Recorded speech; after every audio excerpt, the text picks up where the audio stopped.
It strengthens her up. She makes her stronger. That's right. Yeah, yeah. And talking about her, can you take us back to when you first became a mother? What do you remember most about that time? Hello, beautiful people. Welcome back to Parenthood. I'm your host, Neha Garg. And if you're new here, this is a space for real stories from real parents. No filters, no pretense. Just the honest, often messy, deeply beautiful journeys of parenting. Every week, we sit down with someone who opens a little window into their world, sharing the laughter, the overwhelm, the unexpected lessons, and the quiet strength it takes to hold it all together. This week, I'm joined by Harry. She's a strategic program manager, a deeply reflective parent, and mother to a young teenager, Purvi. In today's conversation, we'll talk about what it means to mother when the support system you thought would be there is not, about showing up through exhaustion and grace, about carrying responsibility and rising through it, and about finding joy and maybe even peace on the other side of grief. So, Haritha, Harry, I'm so grateful you're here. Thank you for joining us today. Thank you for having me. It's a pleasure. Let's just start. Let's start with you, just as you are. If you had to describe yourself in three words which capture the essence of who you are, what would they be and why? I think the first thing that comes is passion, Mm-hmm. because no matter what I do, I give in my 100%. Like if I'm committing to something or if I'm doing something, it will get my 100%. That's how I am, very passionate about things that I do. Um, Grit is Mm-hmm. the other one. Grit, actually, the word resonates a lot with me, for various things that I've gone through in life, where it's like it's not about talent, it's not about being good at something, but even when you're not good at something, you keep at it Yeah. and you'll finally get there. Yeah. And it's the same thing with life as well, right? Like no matter how many rocks or balls that the life throws at you, you still get through it, and you get there, you get through it. That's all I can say over there. Um, and then finally, I would say love, Uh-huh. because I'm the kind of a person who I have my heart on my sleeve. Mm-hmm. If I love somebody, they'll know it. It's Yeah. kind of like it's pretty much that's how I show myself up for. So, Yeah, beautiful, beautiful. And if you were to imagine that your life was a storybook, what would its title be, and which chapter are you on currently? uh,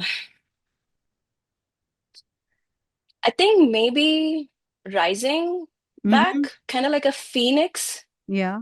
Yeah. That's how I probably would describe this particular phase of my life, is where there's a lot of unlearning that's happening. There's a lot of relearning that's happening as I get back to who I am and kind of like get that alignment Yes. with myself. Um, so yeah, that's what I would describe as. Yeah. Um, Maybe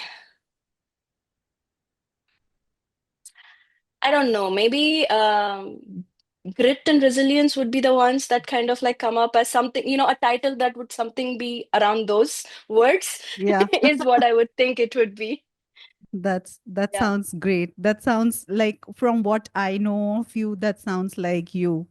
So I Thank you. think Yeah. I think yeah, you're right about that. And talking about your family, Harry, can you introduce us to Purvi? Tell us a bit about her. What lights her up? How would you describe her spirit? Yeah, she is soon to be a teen, so she's going to be a teenager in July. So Uh-huh. we're in that cute phase, what we call as tweens. So they're like they think they're already teenagers, they know everything, and like we absolutely know nothing. Kind of, that phase. But she has been developing her own kind of like personality, and she's growing up to be an amazing person. Like she's this kind-hearted kid who's always has time and for others. If there's a big group of people, kids, she actually makes sure that everybody is included, and Yeah. and if there are some kids who are quiet or, a little withdrawn, she makes sure that, she goes to them, she talks to them, she makes sure they're included and things like that. So there are these nuggets of things that I kind of see at different, situations, and that just warms my heart thinking that, okay, I'm raising a good kid. Because for me, education and everything is all well and good. That's kind of like that's part of us being a kid. But there are things that are really important for me that I want to make sure that it's passed on.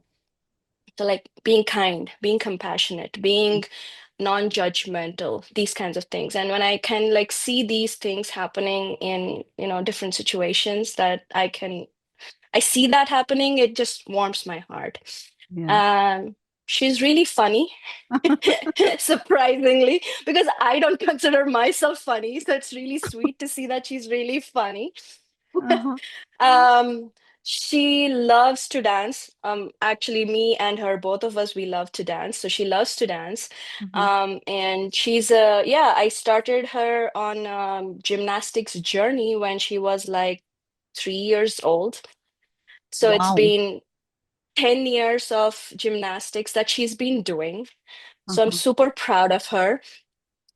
She's just, and it's gymnastics just kind of like lights her up. It's kind of like her passion. Hmm. And I'm like, as a parent, I all I can do is support her, That's right. to continue the passion that she has for that.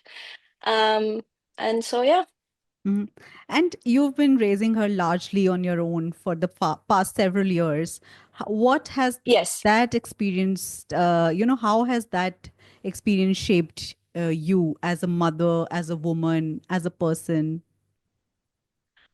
Yeah, so I've been raising her on my own for the last, I would say, 5 to 6 years. Mhm. And it's been a journey. I wouldn't say that it's all easy peasy or anything for sure, but Yeah. it's been a journey of ups and downs, as can be seen in anybody's life or even anybody's parenthood journey.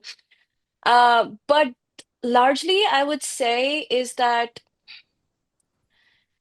parenting is actually learn not just parenting the kid, but parenting yourself as well. Yeah. Because there's a lot of things that you come with, either societal pressure or misconceptions or assumptions on your part of how a mother should be or how parenting should be done.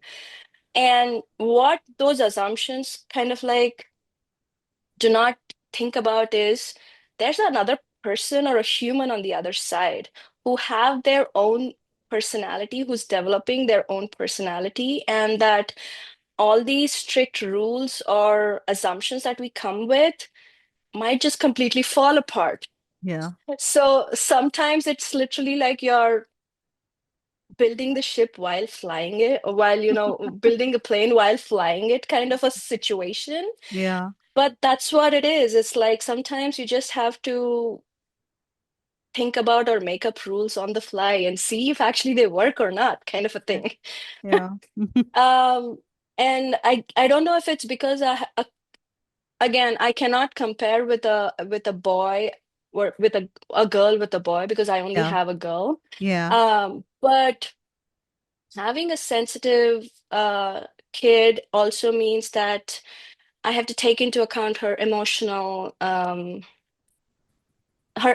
health as well, right? Right. Like I want to make sure that because girls have this tendency to blame everything on themselves. I don't know Hmm. if it comes kind of like from the way that they have been brought up, or if it's society, or if it's just the way the biology is. I Hmm. haven't looked into that, but I've largely seen that girls tend to blame themselves when something goes wrong, even if it's not even if it's something that's not connected to them in any way. Right. So it's very important that I actually at least educate her and make sure that even though when she's feeling like that, I teach her that it's okay. Sorry, and that it's not her fault, and it's, teaching all the different things. Yeah. That's where it's been a little bit of a journey, I would say. Yeah. Yeah, initially it was like, I would say is that I was trying to cope with stuff that was happening emotionally, as well as at the same point trying to be there for her emotionally. So Yeah. it was a battle for sure. Yeah. Um, and that can lead to a lot of burnout mentally, emotionally, and physically. Yeah. But over time, it's gotten easier, I would Yeah. say. Yeah. It's also regulating my emotions and my energy and being there for her when she needs me. Yeah. But what helped you, Harry? I'm very interested to know because it's, to recognize that you are burnt out, to recognize that you are not emotionally there where you Uh-huh. would like yourself to be for your child, for yourself, and to bring yourself up there. It's not an easy task. It's what did it take? Yes, definitely not an easy task, and definitely not something that can be done in a day or two, or maybe even a month or something like that. What definitely helped is therapy for sure. Mhm. I am a big proponent of therapy, and I have literally seen how it helped me. Yeah, And that's the one thing that has helped. Like, it's essentially, it gave me tools to help me regulate that overwhelm, or that overstimulation that sometimes the thoughts can kind of like give me. And using these tools over time has definitely helped. Another proponent that I'm a big proponent of is journaling. yeah, Writing stuff down essentially helps me process my own feelings, because oftentimes just feeling and all those emotions can just be like you're in the middle of a hurricane, right? yeah, Like, it's all over the place. You yeah, absolutely do not know what's going on, why it's going happening, and things like that. So writing it down, putting thoughts to paper, definitely helps, give that clarity. Talking it out, like in therapy, talking it out with somebody who is objective and can actually help you, give you those tools to calm you down, things like that. And I am a yoga instructor. oh, you are. So yeah. Um, so yeah, breath work and yoga are some things that I have been doing for many years now, and it's been over a year and a half, actually close to 2 years since I started teaching as well. And Wow. I actually teach kids and adults.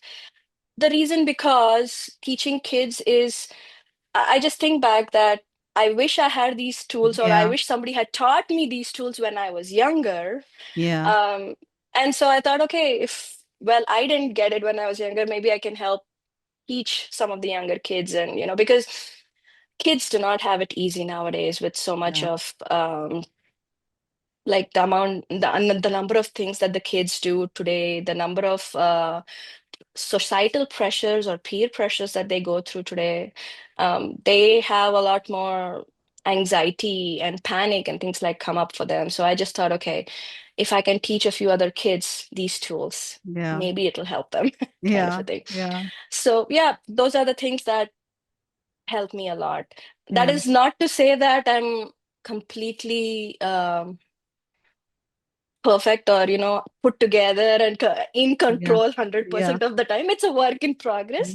yeah, I can just say that it was really bad maybe 4 5 years ago, but it's like yeah. come a long way now, kind of a thing. So Yeah. And how has it been for Purvi? This has been your journey that that you can speak about. But if you see as a mother, what has it been like for Purvi to be a witness to what was happening in her parents' life, and then, to be here along with you on this journey now? Um, Honestly, maybe it's a question good if it's a question that you would want to put to her. Yeah, But if I was in her, but what I see is, what I hope to see is that yeah, she feels that it is an unfair for her. yeah, She does, she's like, obviously, as a kid, you would see that why me, why my parents? She did go through that kind of a phase for some time.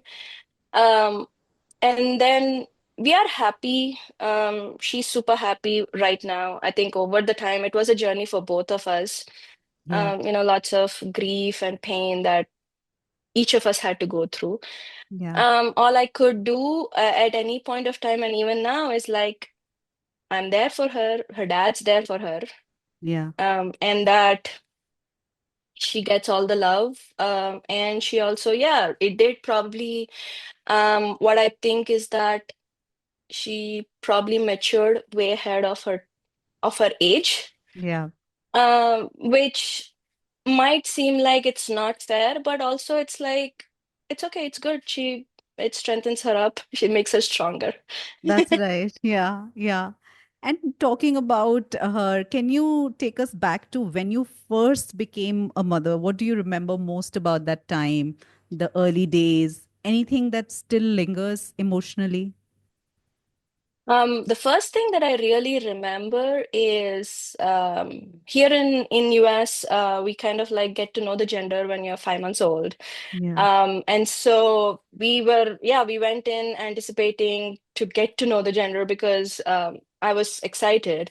yeah. And as soon as the doctor said we're having a girl, I was like literally jumping up in the chair because I wanted a girl. I'm like a huge girl power, woman power. That's kind of Yeah, like my this thing. And I'm like, I was super happy I was having a girl. yeah, Um, so that's the first thing that I like immediately always remember. yeah, And yeah, but here's the thing, right? Like, I think there's so many stories, romanticized stories about being a mother, and that you'll feel this overwhelming love for your child and things like that. But in reality, I don't think it's like that when you actually go through pregnancy, you go through childbirth, those first few months of just sleepless nights and yeah, your body is exhausted. You've put through your body through so much. yeah, And so yeah, I think when right the first few months, I I was in postpartum depression, but yeah. it was also a time when, like 13 years back, nobody really talked about it. Sure. And especially in South Asian families, Yeah, it's like a big taboo yes, talking about you're not feeling good, or it's like, the common answer is buckle up and get out of it. There's yeah, why are you just like wallowing in it kind of a thing, yeah, right? But it was a time when, yeah, nobody talked about it, and there was all this stress about you should feel the love for your baby, and all you are feeling is like it's yeah, you gave birth, but there's really no overwhelming feelings of love yet yeah, coming out because you're completely drained, but nobody really understands that you physically and emotionally and mentally are exhausted. So yeah, you need to give yourself time. But instead of giving yourself time, there's all this pressure around you. And yeah, so you put pressure on yourself. yeah, There's a lot of self-critique happening, self-loathing happening. So it was a little bit tough coming out of it. yeah, And I felt like, and I'm a person who loves reading and, keeping my mind busy and, my things. But the first few months, it was just like eat, sleep, feed, eat, sleep, feed, eat, sleep, feed, literally, right? yeah, And so I'm like, I'm going crazy. My Yeah. mind is going crazy. I need food for my mind, kind of a thing. Yeah. So it was a little bit tough, but yeah, eventually I was able to get out of it. But what I do love, I guess I felt that overwhelming love when I had to take her to the daycare center because I Yeah. had to get to work. Yeah. And here, as you know, there's not really that much of a support system. Yeah. Yeah, parents can come and help, but it's only for like a few months, Yeah. not for extended periods of time. So the first time I dropped her off at the daycare, I was literally sitting in the car, bawling my eyes out. But that's when it kind of like said, okay, I have love for my child. It's not like I'm like completely, devoid of love or, things like that. So, Yeah. Yeah. yeah. You talked about postpartum depression, and you said that it wasn't something that people really talked about back then. And even now, we've just, I think in some circles, it's very, you hear this, but not largely. I am quite intrigued by what you said. And, how did you eventually begin to name it, that it was that you were going through? And what was your process of healing?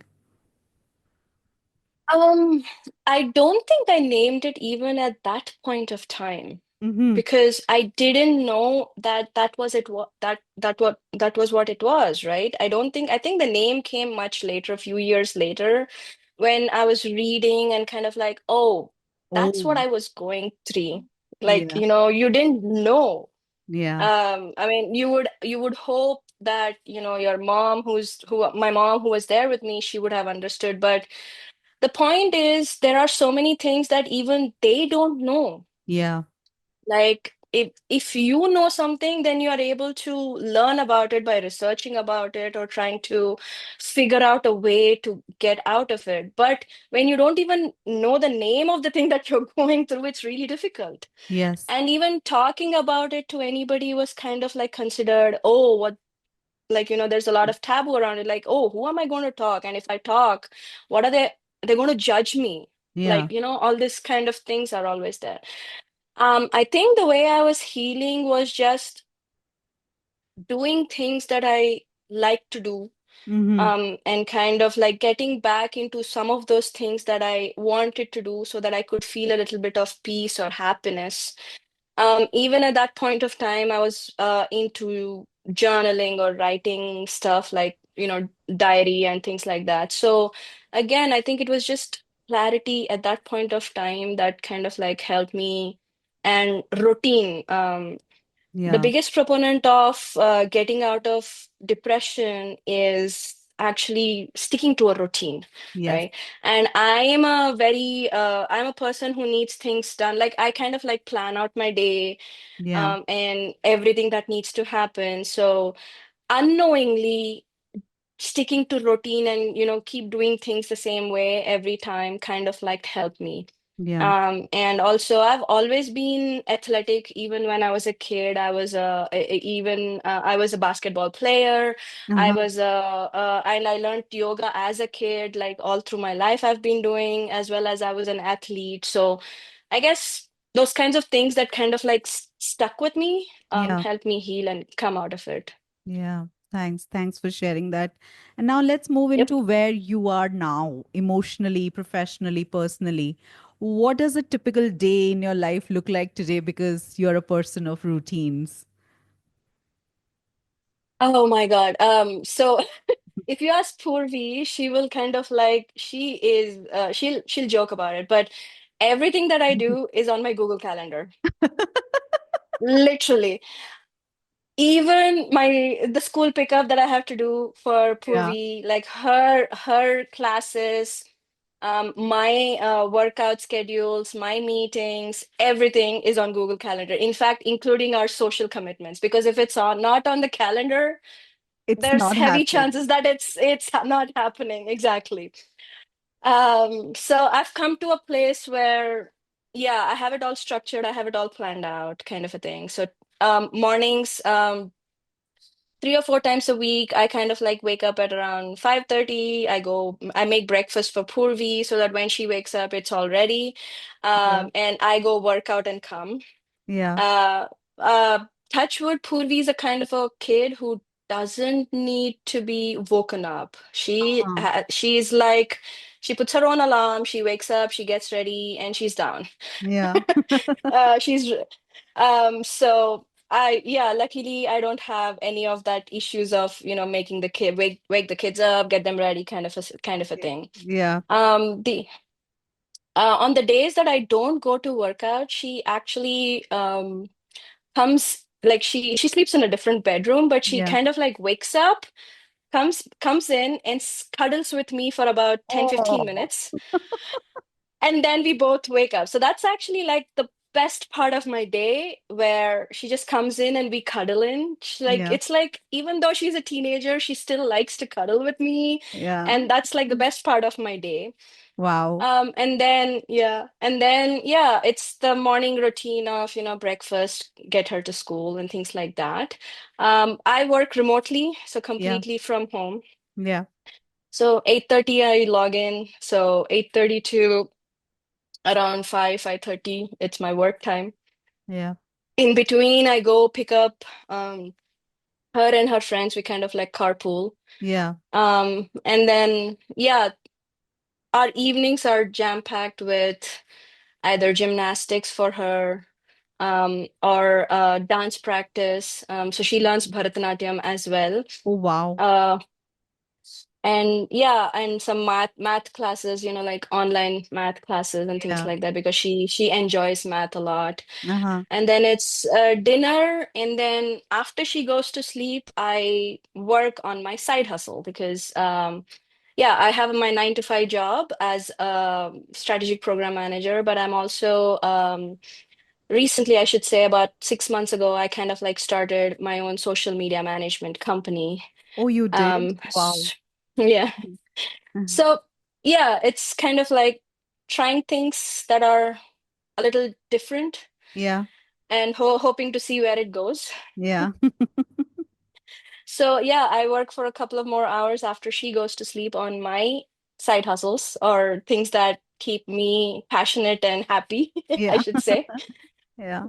And then yeah, it's yeah. And yeah, all through the day, either I'm working out in the morning or in the evening, I just make sure I have an hour to myself Beautiful. working out. Beautiful. And how do you manage all these moving parts? What are your support systems, if any, that help you show up each day? I have a great network of friends here who are like really like family over here. In fact, it's like a great sisterhood that we formed. So Wow. anytime there are some things that need to be taken care of, or if I'm running late or anything and I need help with pick up or drop off for Purvi, I'm actually able to just kind of like call any of our friends and kind of like, ask for that help. Yeah. Even when I fall sick, immediately I have friends like calling and kind of like saying, "Hey, don't worry, we'll get you food," so that the food Yeah. is kind of like taken care of and things like that. The things that help me in the busy schedule that we have is I meal prep on Sundays, which Mm-hmm. kind of like helps me get ready for the week, Right. so that I don't spend too much time, cooking during the day, Yeah. every day. And meal prep also kind of helps me, maintain my healthy Yeah. eating that I kind of do, because oftentimes when I'm not able to meal prep, it's always junk food or Yeah. takeout that you don't want. So in order to avoid that, Yeah. meal prep helps. Yeah, I also start the day, like when I log in at 8:30, I also start the day with kind of like, okay, what is it that needs to be completed during the week on Monday, and every day it's like, okay, what are my to-dos to be done today? Yeah. Not just work, but even in personal life and kind of things like that. So it's not necessary that everything gets done, but at least I know what needs to be done. So kind of Right. like at least get through at least 75% to 80% per day. Wow. Wow. That's I think that's aspirational for a person like me who has a never-ending to-do list and very little Oh, check-offs. we are, I guess it's the women's trade, right? Like the to-do list is ever growing. Yeah. It never comes to an end. That's true. That's true.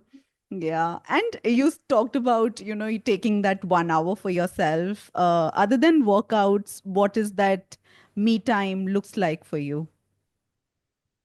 The one thing over the last year and a half, I would say I've been doing a lot of breath work. A friend of mine she's a big proponent of breath work, and she introduced me to it. And Mm. like even spending like 10-15 minutes in the morning doing guided breath work kind of Yeah. like really helps set the tone for the day.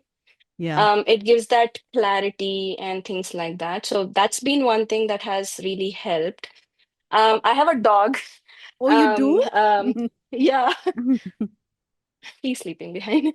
But What's his yeah, name?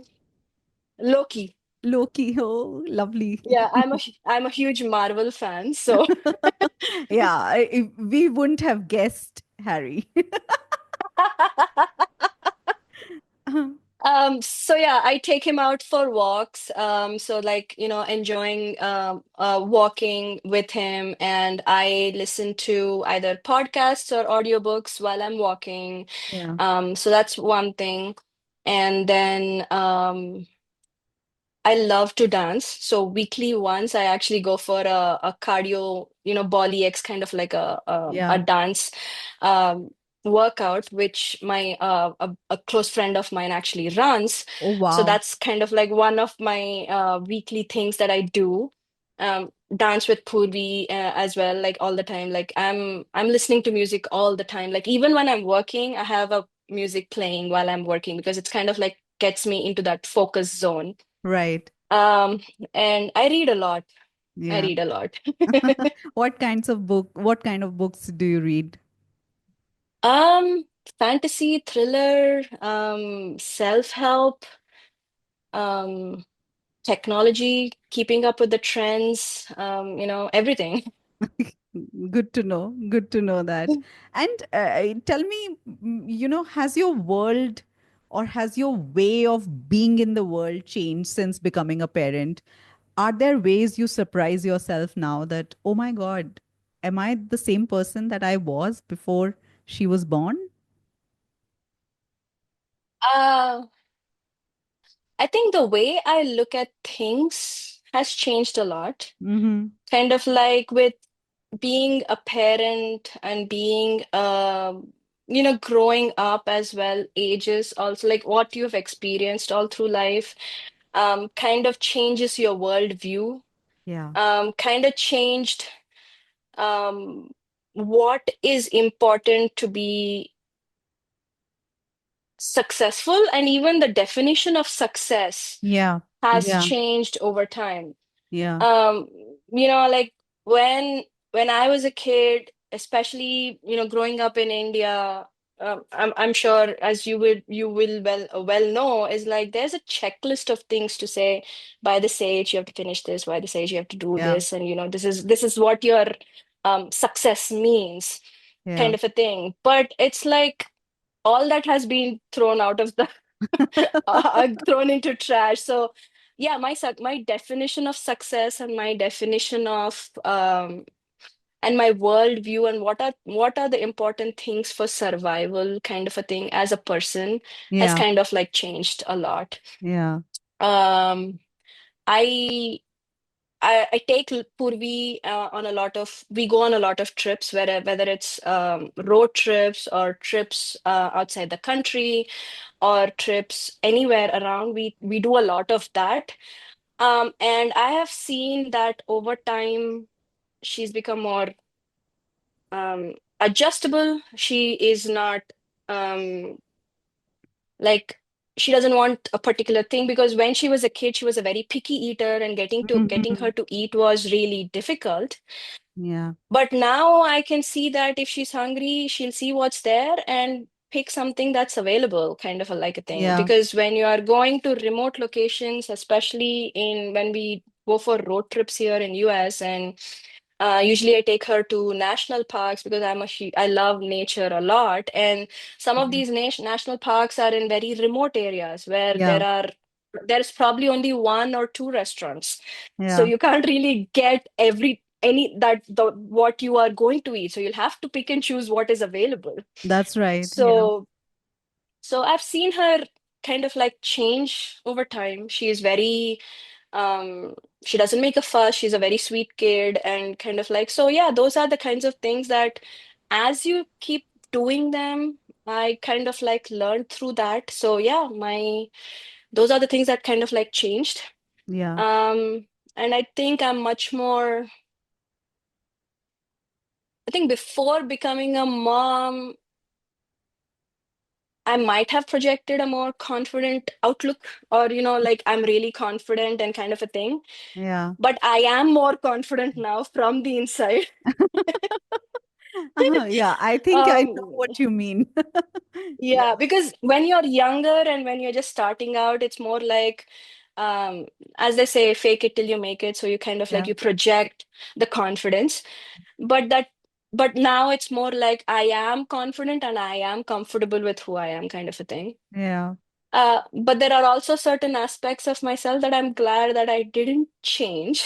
Yeah. Like, um like Purvi is always like, when we have a dance party or things like that, I'll be the first person to be on the floor dancing, and Purvi knows like, Amma, you're going to be the first person to dance, and you're going to be the last person to get out of the dance floor. I know that, kind of a thing. So yeah, there are certain aspects of me that I'm happy I'm still the same. Yeah.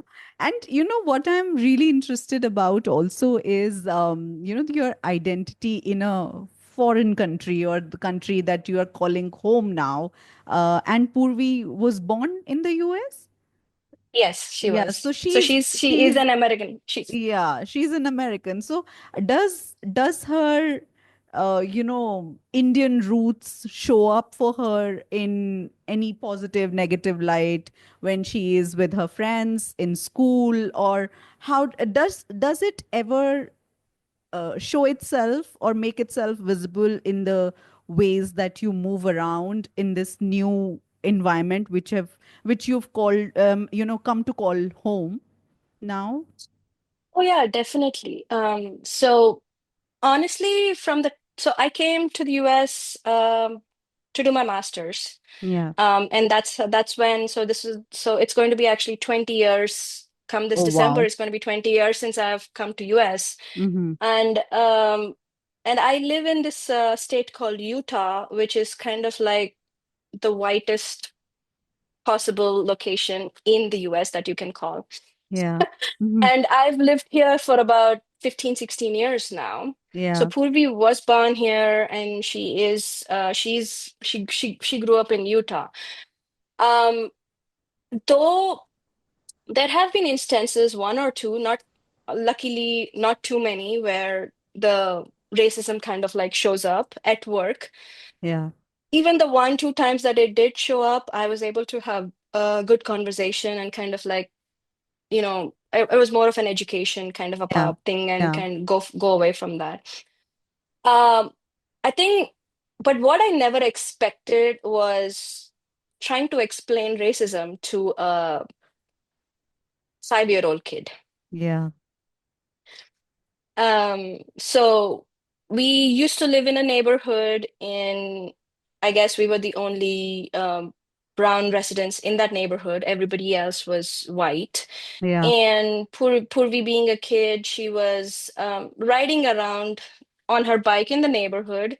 And I saw that she was going in one direction, and she saw a few other kids kind of like come towards her in another direction. And she moved from one side of the road to the other side of the road because Uh, she was it was like pretty clear that she was trying to avoid an avoid. interaction Yes. with them. So later, after we went back home, and I was like, I wanted to have the conversation. Like, I wanted to understand why she did that. And then she tells me, oh, those girls are always mean to me. And I'm like, why are they mean to you? Hmm. And she's like, no, they're always saying that I have too much hair on my legs and that I'm brown and dirty and things like that. Hmm. And imagine the other kids were not even that much older. They were probably 10 years old and she was a 5-year old. So Yeah. it's not like they have a lot of growth or Yeah. anything of that sort. Yeah. But then I had to kind of like, and then she broke down and she's like, why am I this color? Or, why am I not beautiful? All those things that kind Yeah. of like come up and things Yeah. like that. And so I had to explain to her that, hey, we come from a different country, so we look different. Yeah. Just because we look different doesn't mean we are any less. And yeah, maybe they never came across people from another country. They're only used to people who are born and brought up here, but we have come here for whatever reasons. And it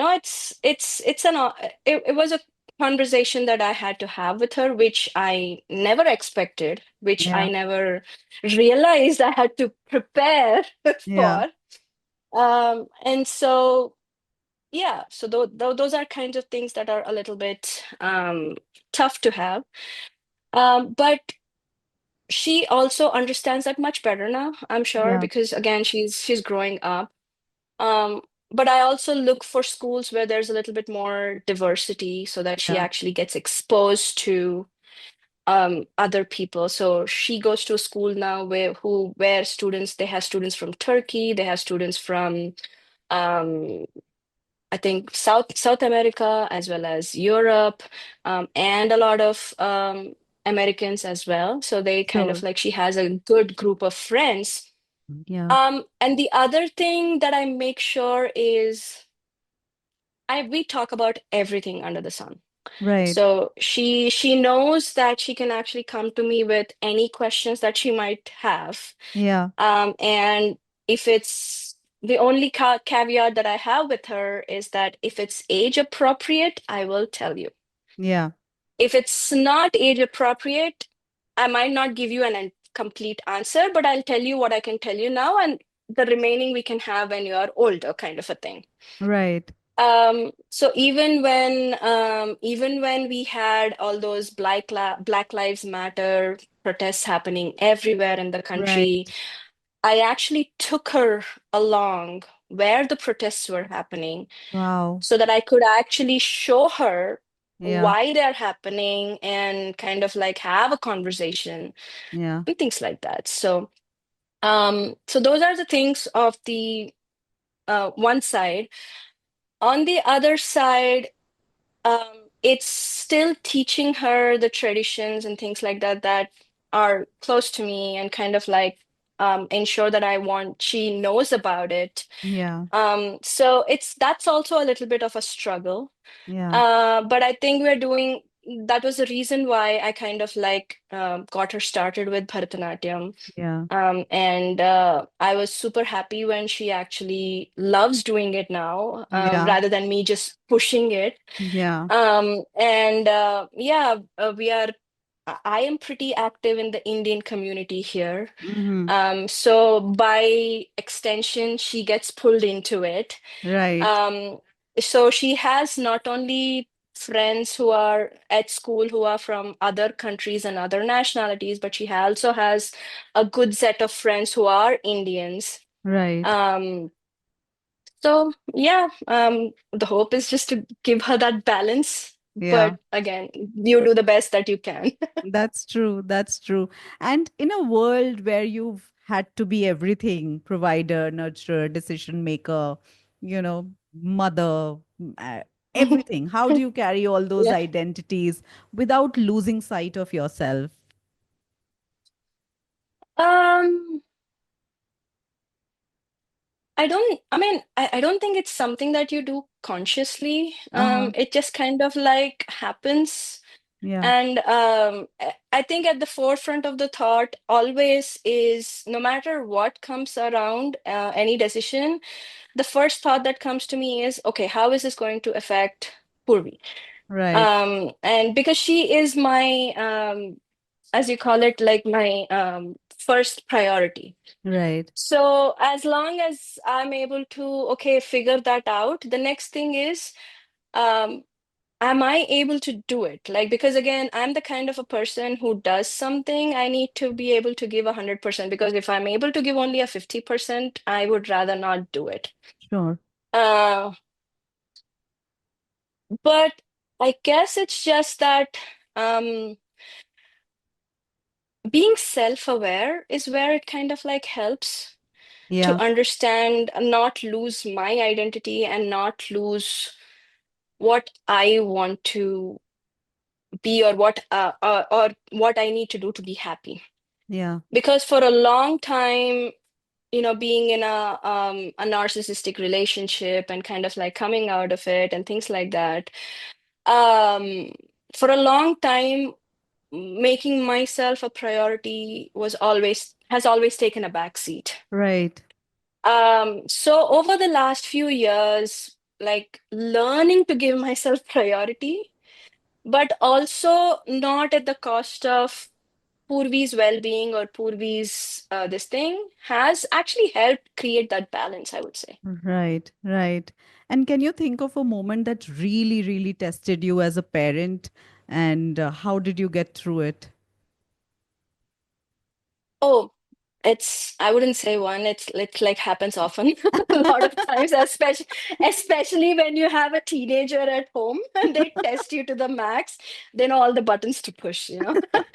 Um, but I think like our fights, my fights with Purvi are sometimes explosive, Uh-huh. as can be imagined, because um, I don't want her to be a submissive person, because I mean, she is a willful kid, and I want her to be willful because I need her to be, if she doesn't fight or say that she has a voice with me, how can I expect her to raise and say that I have a voice outside? That's right. Uh, Yeah. and so, but when you have two willful personalities in the same house, that can be a problem, especially especially with no buffer between us. It's just us. Yeah. Yeah. But the point is, I guess um,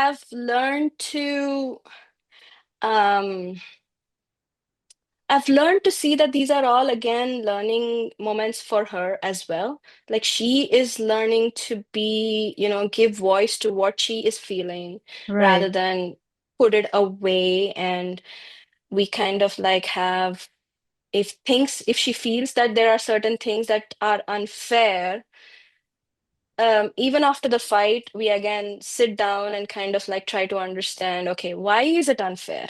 Yeah. Okay, what can I do to make it a little bit fair? Yeah. Because again, I come from a childhood where if your parents said something, you did it. Yeah. But that doesn't work with kids who are born here, and also this current generation. Yeah. So yeah, again, it's a lot of trial and error on my part. But I I'm don't, did sure. I answer that question that you had, or? Yeah, yeah, absolutely, absolutely. And tell me about some small memories or moments from your journey as a mother that have unexpectedly stayed with you. Um, Definitely getting her ready. Like she's been a gymnast and going for gymnastics competitions for a few years now. Mm-hmm. So there's a certain way that her hair needs to be up, because her hair cannot be down, or if it touches during one of the tumbles or passes, it's a deduction and kinds of things like that. So learning to do her hair, kind Right. of like it's again a learning that was good. And even now I kind of like getting her ready for a Bharatanatyam performance literally takes us about an hour and a half to two. Yeah. And then she's like, all this preparation for a 4-minute dance performance is what she says. It's like cooking, Uh, you know? yeah, exactly. Small things are like, yeah, I mean, when she was younger, we used to go biking together. We used to go hiking together.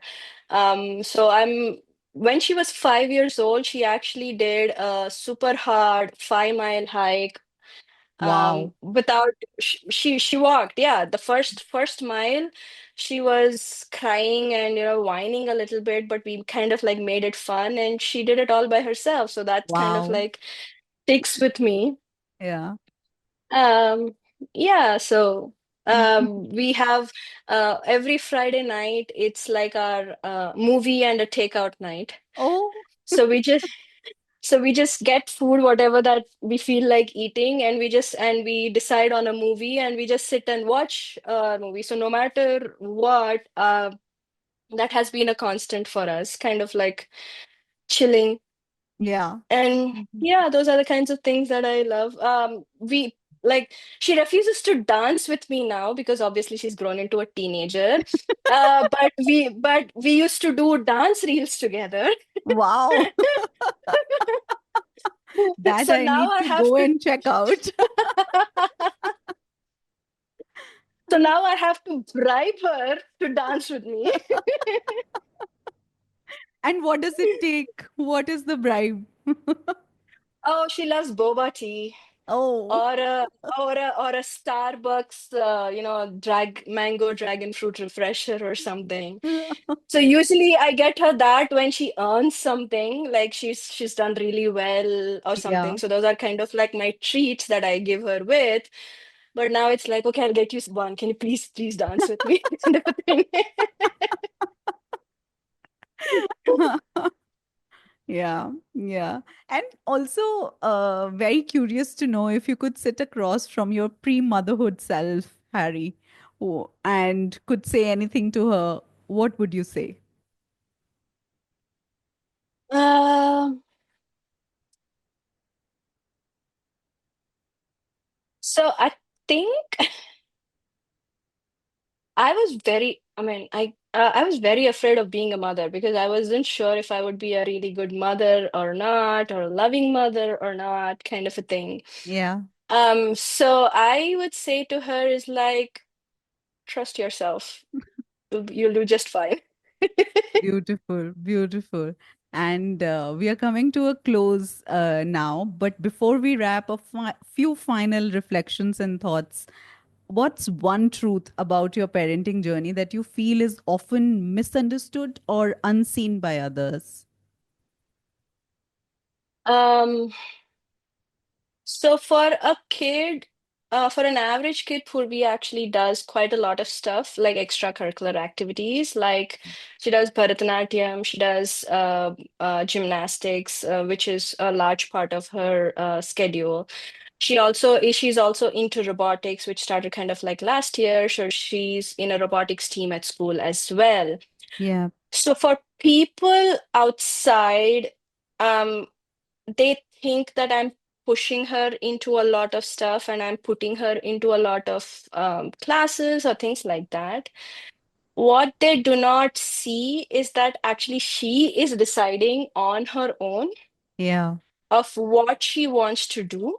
yeah, And all I do is like, hey, if you do this, this might get affected. So yeah, do you want to prioritize? So it's kind of like I'm helping her. She's choosing what she needs to do. What I am helping her do is help her prioritize and help her say no to certain stuff because it doesn't fit with her other stuff. that's right. So, honestly, I am not pushing her to do anything. It is her passion and her drive with which that she is choosing to do those. Right, Um, right. so I think often it's kind of like misunderstood Yeah, by yeah, people who do not know me or people who just see me from the yeah, outside that I am being a helicopter parent or kind of like pushing her through everything. yeah. But Yeah, it's because the truly not moment that. you see an overscheduled or, just see a calendar full of activities for a child, immediately you turn to the parent and say, "Hey, you did this." Like, Yeah, yeah, yeah. yeah. Nice. And if you could leave our listeners with one piece of insight, something personal, something real that captures who you are and what you've come to believe, what would that be? I truly believe that like kids should actually explore a lot of stuff in order for them to find what they like Right. or what they can love. Oftentimes passion is kind of like misdefined, kind of like saying that it's something that you are born with. Yeah. Passion is actually something that not necessarily you're born with or not necessarily something that you would like immediately, right? Sometimes Yeah. you have to put work into it and kind of like explore it a little bit more in Yeah. depth to find that passion sometimes. Yeah. And as kids, all we can do is expose them to multiple different things before they can figure out what they really like. Yeah. True. Um, I never thought Purvi would be into robotics. It was purely, I just said, okay, give it a try. She gave it a try and she loves doing it now. Yeah. She's actually part of a team that actually won the Utah State Championship Wow. during the last season for robotics. So, and she loves doing it. So, unless she had tried it and she knew she wouldn't have gone Yeah. through it and she wouldn't have learned about it. Yeah. Yeah, I mean I put her into swimming when she was younger. She knows how to swim because it's a survival skill in my opinion. Yeah. But she also did gymnastics, she also did competitive dancing and different things. And different things. She tried soccer as well. She Mm. tried all the different things and then she honed in on the things that she really loved. Yeah. So again, it's like explore as much as you can because oftentimes I see, especially Indian parents over here, they are very academically focused and things like that, but your kids might surprise you. There Yeah. might be other stuff that you they might be good at, and so don't restrict your kids or yourself even to just like certain things. Explore them, then Yeah. you might just find something that you love. Yeah, absolutely. Absolutely. Harry, I just want to say thank you for sharing so generously, for speaking the unspeakable, and doing it with such clarity, courage, and care. Your story reminds us that not all families look like the ones we see in picture frames, and yet they can be just as full of meaning, connection, and depth. What stood out to me in our conversation was not just the strength it takes to raise a child largely alone, but the intention with which you continue to do it. Thank you. Thank you for joining us today. Thank you so much. It was a pleasure chatting with you, and thank you for having me. Thank you. And to our listeners, thank you as always for holding space with us. If this episode resonated with you, even in a small way, please consider sharing it with someone who might need to hear it. Leave us a review, subscribe to Parenthood, and keep this community growing. I am Neha Garg, and this is Parenthood, where each parenting story is also a story of becoming. Until next time, take care of yourself. Bye bye.